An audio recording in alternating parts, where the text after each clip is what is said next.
It's the Gamble on Ginter podcast. How's it going? We're back. Surprise, we're back. Surprise.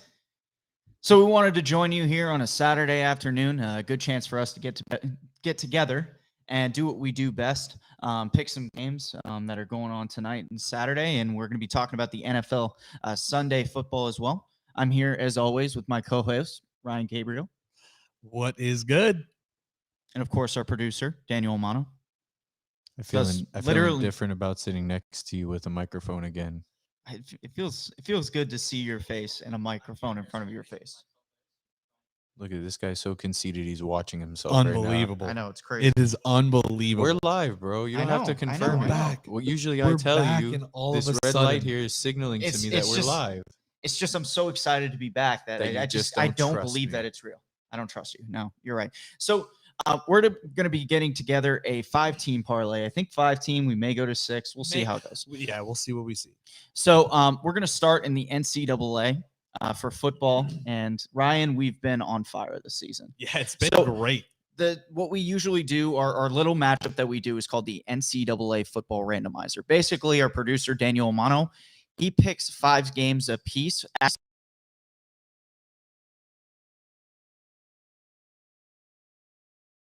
Ryan, with today's totals counted, is 28-13 on the season. Yes. Yeah. Now, that's winning a lot of money. That's How has it felt? It's been fantastic.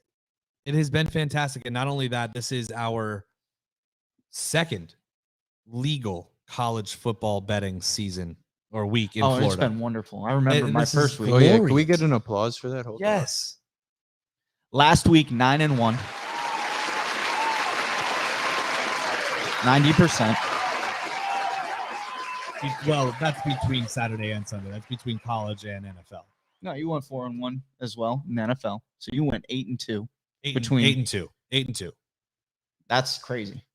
That's crazy. Plus, again, 28-13 on the season. It's probably like plus 13 units. I did have a 5-0 week last week. I got up over 500 for the first time all season, 22-17-1. Oh, which I get means what we've you were been saying. profitable. I get what you were saying. You were 5-0. Okay, I thought you were saying I was 9-1. That's where I got confused. You went 8-2 I'm so the sorry. entire week. I didn't do anywhere as near as good in NFL as you did. Yeah, in college football last Saturday, yes, we were 9-1. 9-1 combined, and not only that, you went 4-1 as well in UFC picks. That is correct. Huge week, guys, and hopefully you've been tailing along with us. But we were going to give you some plays. We were going to start out with something we like to call the parlay party. So this is something that we like to do. We look at games that we've seen throughout the day, and we're just going to throw them into a 5-team. We usually put single bets. These are probably our most confident bets between me and Ryan throughout the day, and we're going to tell you why we like them. So we're going to start out in NCAA football. I've got the NC State Wake Forest game. Now, I really like NC State, and I like them money line. And for the parlay, it's going to be our one chance to get over the plus money because we're going to be safe on a lot of these picks. Listen, NC State has a really, really good defense, and Wake Forest has been giving up some crazy numbers defensively this season. NC State's quarterback has been really good all season, and at a 1-point spread, Wake Forest finally losing a game last week. They are 5-0 in the ACC. I feel like NC State comes into Wake Forest and kind of bullies them. Yeah, Wake Forest was kind of put on notice last week against UNC. I had that game as well. Went into UNC and just got 52 points put up on their head. So they're 52 points. Yeah, they're on notice. They're on notice right now. Let's see. Are they the real deal? I think tonight will tell. And then Pete's seeming to think they're not. Yeah, and NC State last week also won me. I forget who they were playing. But they won me last week, so I'm going to ride with a hot hand in the NC State Wolfpack in this matchup. They beat FSU. That's who they beat last week. Nice. They're 3.5-point favorites. Well, for my pick in the NCAA, I also have the Wolfpack, but I have a different Wolfpack. I have the Nevada Wolfpack plus 3.5 going into San Diego State. San Diego State is ranked this year. Their defense looks really, really good. Nothing about their offense scares me. And I think part of the reason why their defense is so good is because they don't really play anybody halfway decent. I mean, they only put up 17 points against Hawaii, 20 points against Air Force, 19 against San Jose State. It's nothing that scares me. And I think Nevada with Carson Strong is going to be able to take advantage of that. And they're going to show them, Nevada's going to show them things that San Diego State hasn't seen on defense all year. No. And I think that 3.5 points is going to be perfect. It's a perfect line for this game. Yeah, Carson Strong, I think, has been. I mean, he was regarded as a top 5 pick. He's into one the of season last year. Yeah, he's probably a top 5 college quarterback this year. Okay, he's very good. So we'll add that so far. So to recap, what we have in NCAA football, we have Nevada plus 3.5, as well as NC State money line, and I want to talk about the rest of the college football games as well that we have tonight. So if you saw our NCAA randomizer, all 5 picks are out, so you can check them out. But Ryan, you like in this Ole Miss Texas A&M game, you like Texas A&M. I do like Texas A&M. I think that at this point in the season, they're playing the better football. Again, Ole Miss gives up a lot of yards on the ground. They give up about 200 yards a game on the ground, and I think that's going to hurt them tonight because that is really what Texas A&M likes to do. Is they love to run the football. Their quarterback runs the ball. His name is slipping me. What's the running back's name? Spiller. Yes. Isaiah Spiller. He's phenomenal. Almost 900 yards on the season, 11 touchdowns. So, Texas A&M going into Ole Miss, I think that's the Pete. You think there's going to be a lot of points scored in this game, but I just think that Texas A&M again is the better football team at this point in the season, and that's the reason they are favored on the road. And I could definitely see that, but I can also see Texas A&M putting up 40 in this game, as well as Ole Miss putting up 40. Of course, yeah, absolutely. No. He has the official pick as Texas A&M tonight.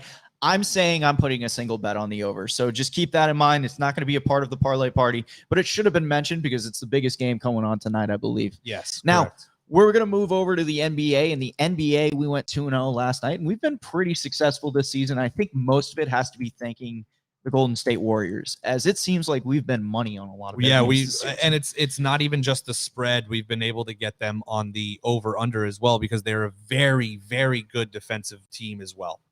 So one of the teams that we've been kind of following recently, I feel like we've had the last 3 games, is the Memphis Grizzlies. Now, the Grizzlies have been an entertaining team this season. Ja Morant looks like he's taken the next step, and Jaren Jackson Jr. is finally healthy. Yeah. And he's a really, really good player. Remember, top 5 pick. I know you're high on it. They found some solid role players in like Desmond Bane, Dylan Brooks, and they got a few other people that come off the bench. Xavier Tillman has been solid for them. They got a good team coming up. They just need to stay healthy. They need to stay healthy. They're going to be a very good team. I can tell you right now that I think the Grizzlies are going to run away with this game against the Pelicans tonight. I mean, they may have Brandon Ingram. I think I saw he was questionable, but 1-12 on the season still doesn't even scare me. It's not even in the slightest. I don't know why it's so close. And the funny thing was, we noticed it earlier this morning. The Grizzlies were a 7-point underdog. Yeah, when coming into this game, they were 7-point underdogs. Why? And then the line moved so dramatically the other way that they ended up being 4.5 point favorites. So that's just a crazy line move for no reason. That's why you got to check out those early line moves. I know injuries are taking place, but that's a huge one right there. That's a giant swing. There's no one player that is worth that many points. And we're going to get into the second NBA game we like. And so we're going to take Grizzlies money line for the parlay. So we've decided, and we're going to make sure that we're going to be very safe on some of these picks. So we're going to take the money line for the Grizzlies. They are 4.5 point favorites tonight. I'm just getting the odds right now on that particular game. So the money line is going to be minus 170. Yeah. So minus 170 for that. And Ryan also likes a money line tonight, but maybe even a crazier one than the one I'm looking at. Yeah. And this is another team that recently we've been hot with. It's the Cleveland Cavaliers. How good have the Cavs have been? Out of nowhere, from the top rope. I mean, they're missing Colin Sexton, and they seem to still be able to win games. They're very efficient offensively and defensively. Now, they're not necessarily in the top 10 of either, but they've been playing. They're above 500. I believe Jared Allen was Player of the Week a couple of weeks ago. They've been playing this fantastically. And now they are actually both teams, Boston, who they're playing, both played last night, if I'm not mistaken. So both of these teams are coming off of, they're going to be on back-to-backs, but Cleveland is plus 1.5 at home tonight. And I like them on the money line at plus 105. This is great odds, especially to get it inside of this parlay. I really like this spot right here, Cleveland money line. Cleveland money line tonight. Our last play, we're going to go into the NHL. We have a few plays that we really like in the NHL. And since I've been Puck and Pete, I will explain most of it. Listen, Lightning Panthers, the line right now is at 5.5. It's Sergei Bobrovsky versus Vasilevsky. Now, these teams hate each other. Yeah, they do. Absolutely The hate in-state each rivalry. other. I would assume if there's a prop penalty minutes, it's going to be over 20. There's going to be a lot of opportunities for power plays just because of the way these teams play. And you know what? The goalies are somewhat good enough where they can, withstand it. But there's been plenty of games in the past because these guys played 8 times last year, 4 times the year before, that both teams know how to score on each other. Both teams know what each other's doing, but it leads towards the offensive end of things when you're starting to take things like penalties. There's been plenty of games I've seen at least 16 to 20 penalty minutes. When there's going to be on the power play that much, you have to take an over 5.5 in this situation. If you are in the state of Florida and you have the Hard Rock sports betting app, they actually just put out the boosts for this game where if Stamkos and Barkov each score a goal, it's at plus 750 right now. That number is huge because it was at 600. By the way, shout out to Hard Rock Sports app. They now that we're boosted it to back. plus 750. Shout out. Would you guys put money on that kind of parlay? That's interesting. And I mean, getting into what Pete's about to say, I would say if you have a little bit of money that you want to throw on it, throw it on it. I think it's a fun idea. Obviously, they put it at a certain odd boost because it's very likely you're not going to get it. You're just going after it for the boost. And at the end of the day, they're going to be profitable. I did hit the Steph Curry prop last night, 30 points and a Warriors win. Oh, there's some good ones. There was one last night. Easy money. There was one last night where it was Coyotes and the Suns win, and I took it at plus 500. It's great. Yeah, they lost. It wonderful. lost at the end, but it's a fun thing to look at. If you put $5 on this, you can win $42.50. Exactly. It's just you're winning. It's having some fun. If you have some money that you want to throw on it, go for it. Because Pete, get into what you want to do. I am going to put $5. There you go. On it. So it's if you got it, it's a little sprinkle. It's what we're doing for these parlays. They're 5 teams. Do they always hit? Never. Well, I don't think you gave the official pick for this game. No, it's over 5.5 for this game. There's going to be a lot of times on the power play. That's minus 115. Again, it's going to go over more times than not with the amount of power play opportunities both these teams are going to have.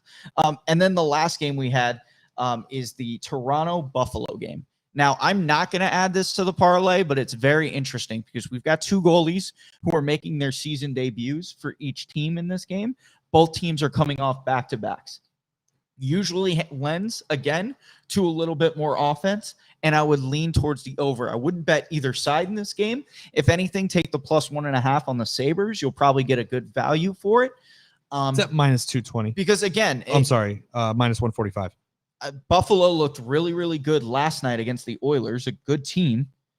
And we know the Maple Leafs are a good team, but they will not have their starting goalie in net. Guys will be from the AHL starting in this game. So I think an over also plays in this game, but we're not going to add it to the parlay. So we have 5 picks right now. I got it at plus 1,800 odds. Yeah, 1881 is what I've got it at. And right. those games, one more time, what we have in this 5-team parlay is Nevada plus 3.5, NC State money line, Grizzlies money line, over 5.5 goals in the Panthers and Tampa Bay Lightning game, and then Cavs money line.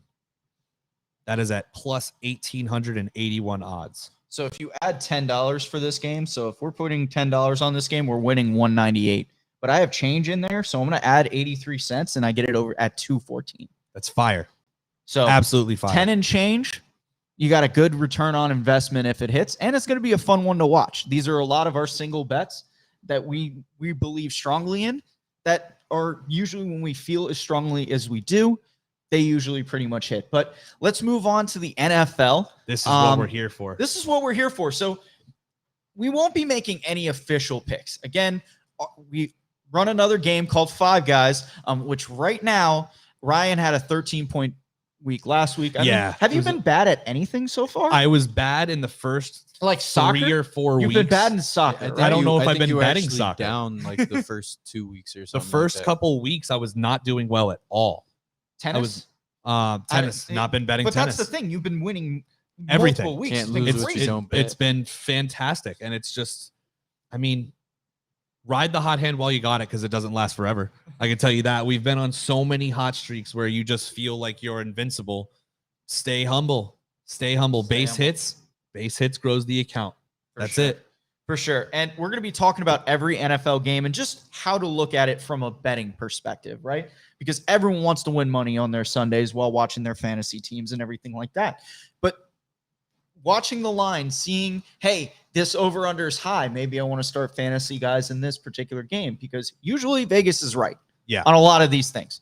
So we're going to talk about each game. We're going to look at them from a betting perspective and say if we certain kind of like something, if we really like something, you'll hear it today. So Falcons Cowboys is the first game that I have here. I have the line at -8 for Dallas after absolutely getting slaughtered and at home. This is great because I've actually looked at these lines, especially on Thursday night. Dak is playing. Okay. Especially on Thursday night, I looked because obviously Thursday night football, but this line was at 8.5 for Dallas, and it has now moved down to 8.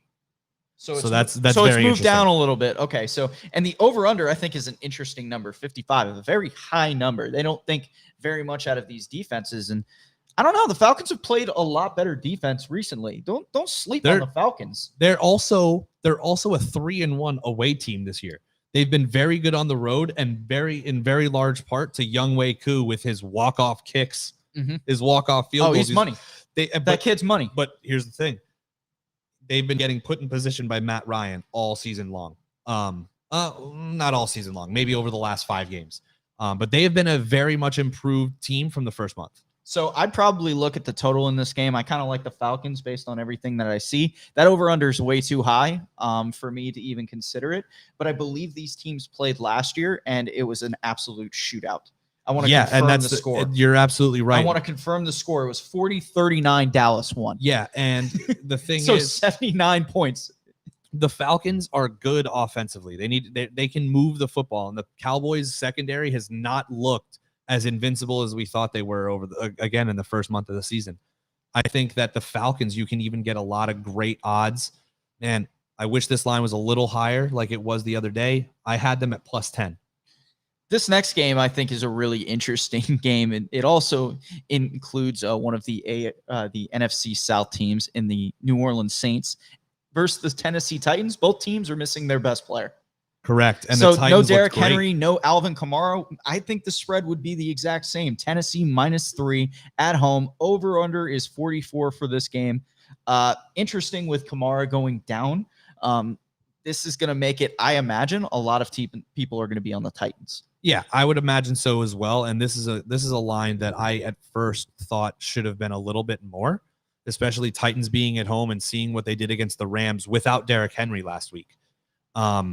But the line has not moved. The over-under is very small. I just think that Tennessee's weakness is their passing defense, and I don't think that the Saints have a good enough passing attack to scare me away from this -3 line. This has just been fluctuating from +3 to 2.5. It really has been moving up and down. So depending on who you like for this game, I really just like the wait Titans. till it gets to the 2.5 point. Yeah, exactly. Point number. That's what you're going to want. Get the most value out of it too. If you're gonna bet Titans for this game. I don't know. I don't. I know want how nothing much to of a do with this difference- game. I want nothing to do with I this don't game. know what the Saints are going to be able to do offensively. Oh, in no, this no, no. particular game. Yeah, no, that's what I said. I don't think that the Saints have a good enough passing attack to scare me, especially with Alvin Kamara out, because he was their best receiver this year so far. Mm-hmm. No, absolutely. Okay, so third game that we have is the Jaguars and the Colts. And how about the Jaguars last week upsetting the Bills? Yeah, and that's why I want 9-6. It was 9-3. 9-6. I want nothing to do with this game. The Colts Jaguars game, get it away from me, because you know how many people lost money on the Bills? You know how many parlay killers the Bills had last week? Oh, losing to the Jaguars. Moneyline parlays died because of that. This Jags team, again, they're 2-0 in their last 2 games.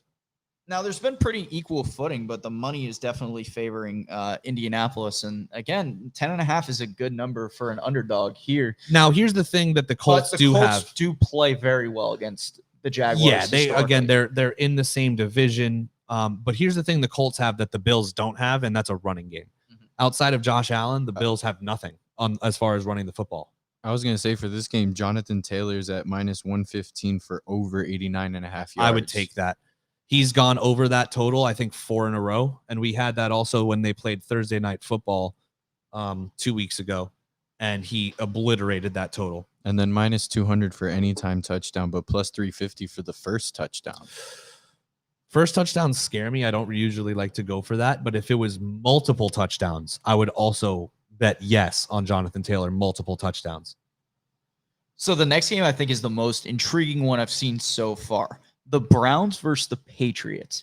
Now, this is a perfect spot for me to take the Browns. Yeah. Now, yes, the Browns did not treat Odell Beckham Jr. as good as they should have treated him.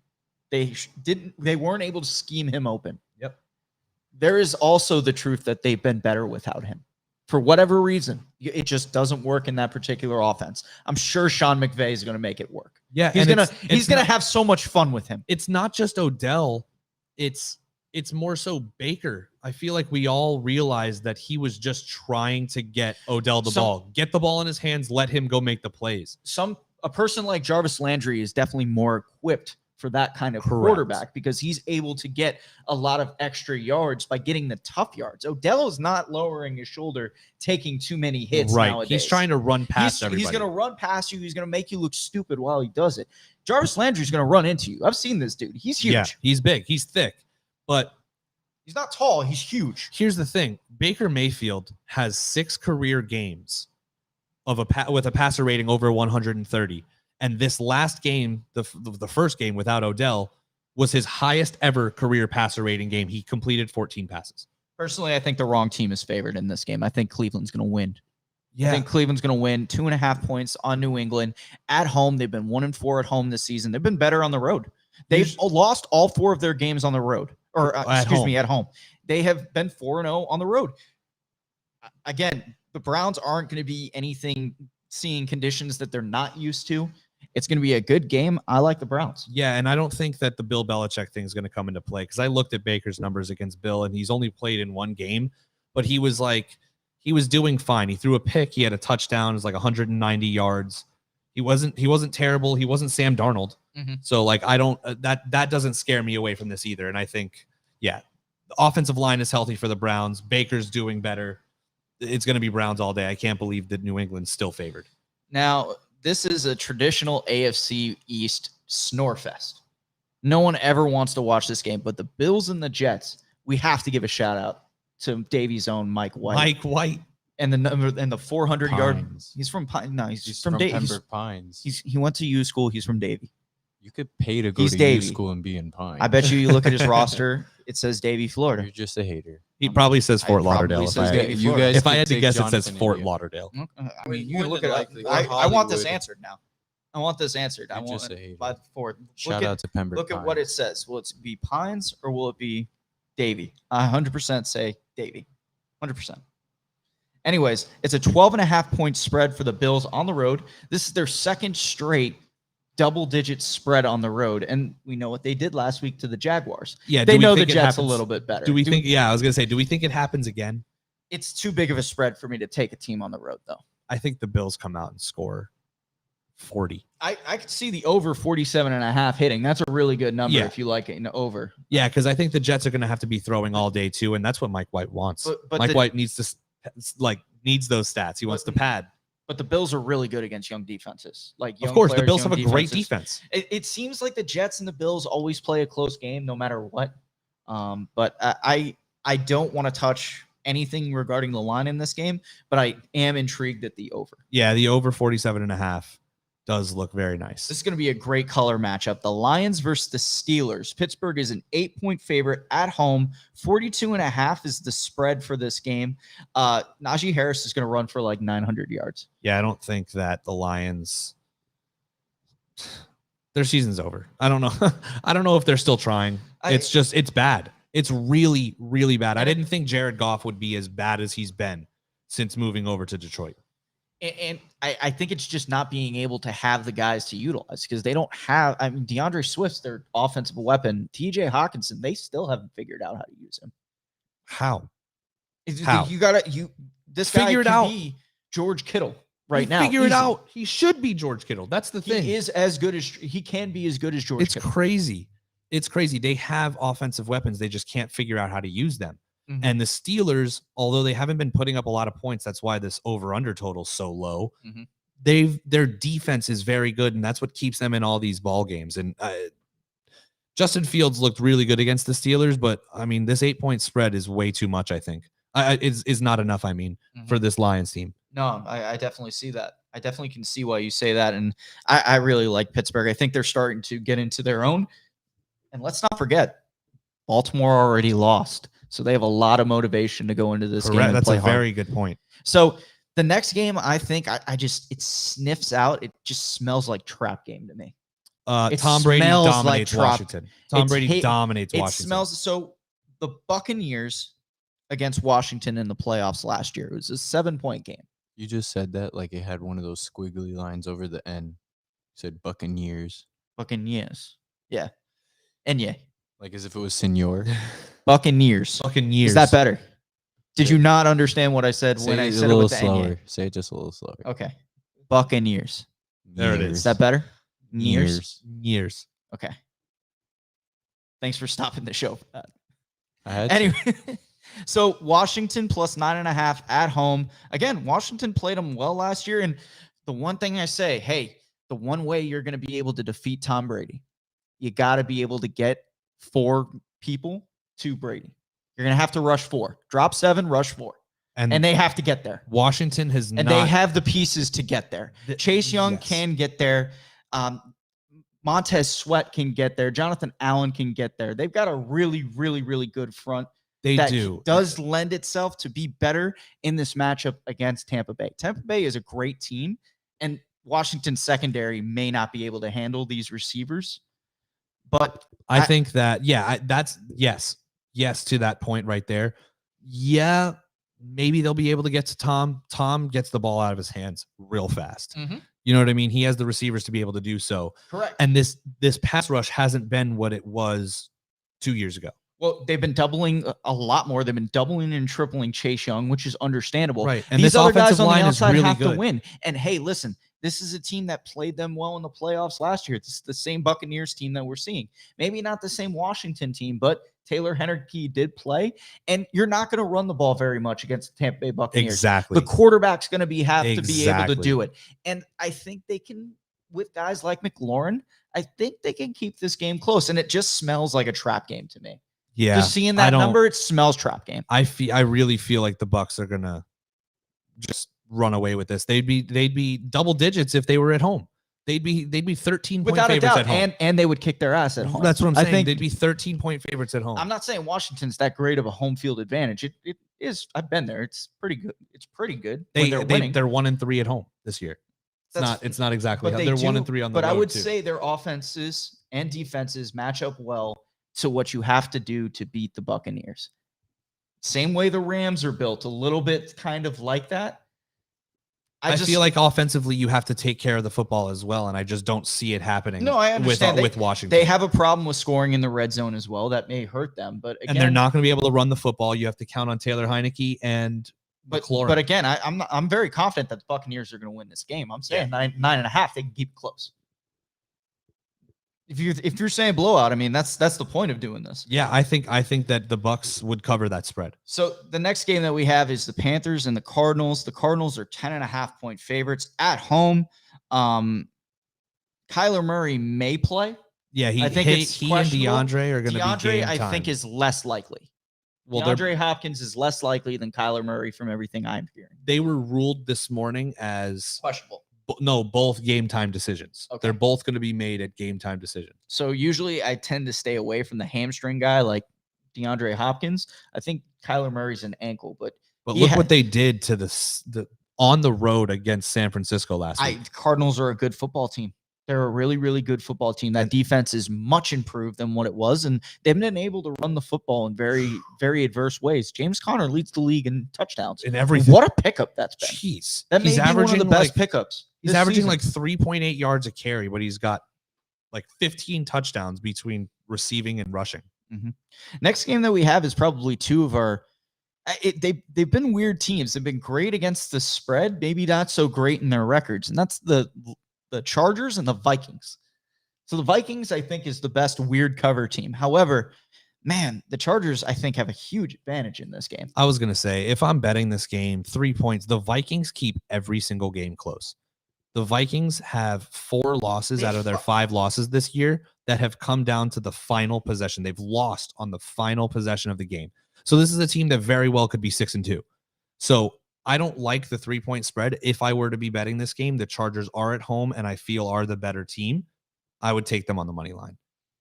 I like the Chargers very much in this game. And the thing is, it's so close to 2.5 where I'm buying that extra point. Yeah. I'm buying that half a point. I wouldn't mind for that game, just to feel confident, because again, they do play a lot of games in overtime. That field goal wins it. That field goal at the end wins it. So, and I do think they've just got the better offense. Yeah. With those receivers, with Austin Eckler. Absolutely. And the Vikings, again, they missed Harrison Smith last week. Will he be healthy for this game? It's a big question mark. 53.5 is a terrible over-under for this game, by the way. I don't like it. I can't stand it. Eagles Broncos. This one's an interesting over-under. Ooh, the line has moved. The line has moved a lot. So Denver is definitely just killed the Cowboys last week. They've been kind of Jekyll and Hyde. They've won 3, they've lost 4, and now they won again. And in surprising fashion at home in Dak's return. They just blew out the Cowboys. They went into Dallas and absolutely destroyed them. I have a theory on this week. This is a easy letdown spot for the Broncos. Easy letdown spot after being on such a high, after, like I said, blowing out the Cowboys in a game that everybody, except for me, because this was one of my picks last week, everybody had the Cowboys last week. Mm-hmm. And they came out and dominated. And the Eagles have been playing very well. They're another team that's better than their record shows. They're 3-2 on the road. Mm-hmm. 3-2 on the road. I think the Eagles come into Mile High and win this game outright. No, definitely. And the one thing about the Eagles, the one thing I saw from the way that they played against the Chargers is when they started to have success, they really overcommitted to the run. So they really leaned on Boston Scott and Jordan Howard. Howard looked good. He did. And didn't even know he was still in the league. And they were able to control the clock and control the football, which is exactly what you're going to need to do against this Denver team. It's an interesting matchup. Maybe other than the fact that I have Jalen Hurts as my starting quarterback in 2 of my leagues, I'm interested. But I am not interested in the -1.5. I think it is a decent letdown spot, like you're saying. By the way, this game opened up at Denver -3. That's why I said this game. So it's moved a lot down. Okay. I'll check that out just to see if it's moved. Yeah, when I first saw this when it opened, it was at Denver -3. That's why I was like, I can't believe they're favored I got like it this. At 2. I see it right now at 2. I see where it opened at 3. It got as high as 5. Jeez. It got as high as -5. Yeah. Lot of backing for the Broncos too, which is interesting. I'm saying it's interesting because it's going the other way. Vegas knows. Okay, so Seahawks Packers, that's a sneaky one. That's a sneaky Eagles play. I've been liking the Eagles since the line came out. That's what I said. I couldn't believe this is the quintessential letdown spot for the Broncos. Yep. Seahawks Packers. We're getting Russ back. This is we're getting Aaron Rodgers matchup. back. This Aaron is a Rodgers classic is back. matchup. Thankfully, we're going to see them at their best. Lambeau Field, 41 degrees. Green Bay is a 3.5-point favorite. The over/under is 50. Is that too many points for Russell Wilson? Yes, this game's going to be very close. It's not going to be a shootout. This game's going to be very close. It's going to come down. Who's got the better defense? It's a clear answer.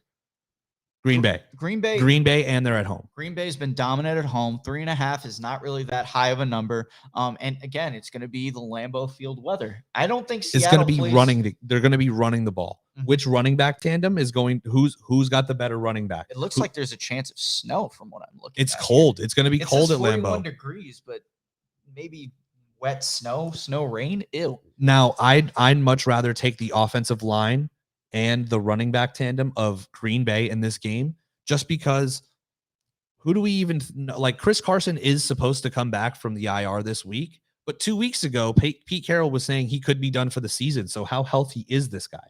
And especially in this game, like, we're going to count on Alex Collins to come in. Russell Wilson is a good play in this situation. I think getting him back, his ability, because I think anyone can throw to DK Metcalf, it seems like, because he's just so big and so open. And he's open. So Yeah, fast. it's so open.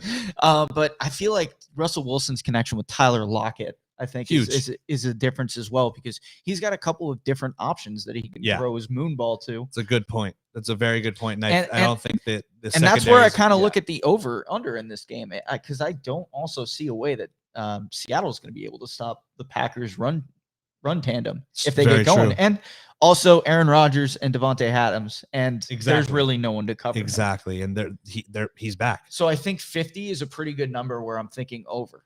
I'm over. And you could buy it down to 48.5. That's what I was going to say. That would be where I would like it. Now, how much do you like it? Yeah, 48.5 is where I would like it. And we're talking about kind of a snow rain. Both these guys can play in that. I mean, of course, they're both built for this. I mean, they're built for this. Russell Wilson played in Wisconsin. He played in Wisconsin. He played a full season at Wisconsin. Exactly. He knows what he's doing. He plays in Seattle. Yeah, he plays in rainy Seattle. And Green Bay is where, like, yeah. I really like the over in this game. And then this next game, God, we got to give the Raiders. No. Are the Raiders for real? Can we finally answer that question? Are the Raiders for real? I know one thing, Pete. I know that the Raiders are for real against the Chiefs. Remember, they play the Chiefs. Remember, the always Chiefs play them were well. 15-1 last year, and their one sole loss was to the ass Raiders of last year.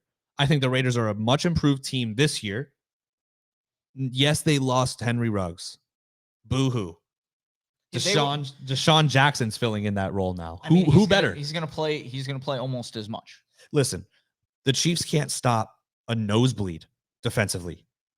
The Raiders have a duo at running back that can just give any defensive coordinator nightmares, let alone Derek Carr's top 5 in the league in passing yards. He's going to throw all over them. They're at home, and they are. When are we going to learn? The Chiefs are just an average team this year. The Chiefs would be 3-6 if everybody they beat this year wasn't under 500, which they have 5 wins against below 500 teams this year. I'm just saying, if you're going to keep that 52 over under there, you're tripping. I think Patrick Mahomes is definitely due for. It's going to be a high scoring game. Bro, I think it's going to be a high scoring game. My problem is he's been due for 3 or 4 games. He's too good to let it go. He's been playing the Raiders a lot. The Raiders are going to be able to blitz a lot more with Ncaa and Crosby, get to the quarterback. But there are some people missing in that secondary, and there's not. And they still don't have an answer for Tyreek Hill, and they still don't have an answer for Travis Kelce. Yeah, but then Tyreek Hill goes out and has 3 catches for 24 yards. There's a blueprint that people are figuring out. I would put money that he doesn't. I would put money that he doesn't. I would hope not. Being that he's on my fantasy team and he's the only one that could put up points for me. But he's going to have another 1,000-yard season. They put up 13 against the Giants at home. He can have 3 catches and have 147 yards. Of course he can. But Patrick Mahomes needs to get him the ball first. And he has not been very good at that lately. He just hasn't. And I know the regression came, and he's due for another pop-out game. And I just don't think it's this one. Some facts that I will agree with. The Raiders do play well against the Chiefs all the time. The Chiefs always end up seeming to win these particular games. But that's in the prior seasons. I'm saying they're a different team this year. I see it. I see exactly why you're going Raiders. I don't like the spread for that reason. I think the over is the smart play. This could be a 30-point game for each team. But very true. Again, I think that the Chiefs are doing a lot of things very wrong, but this is a good breakout opportunity against the team you've seen. You know their tape. You know what they're trying to do against you. They're 5-4. So they're still in the playoff picture, as they should be if you pay a guy $500 million. You're every right. year. Like I said, they they may not be the team that they were last year, but the team they were last year went to the Super Bowl. Correct. So you're putting a lot of expectations on this game. It's going to be interesting. Both teams are going to play well. This may be game of the week. Raiders, and it's on Sunday Night Football. Raiders +3. The last game that we have is the Monday Night Football game, Rams and 49ers. So the Rams are -3.5 for this game against the Niners. No Robert Woods. No. Yes, but Odell Beckham Jr. Okay, Is so- he going to be active already?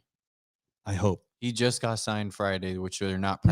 They practicing said after they Friday. literally. Adam Schefter came out today say he's starting. Not only is he playing, he's wow. starting. Not only is he, you don't need that much time with that guy. I mean, I'm sure McVay's getting. I all mean, the you have to important know stuff. the routes. You have to know the plays.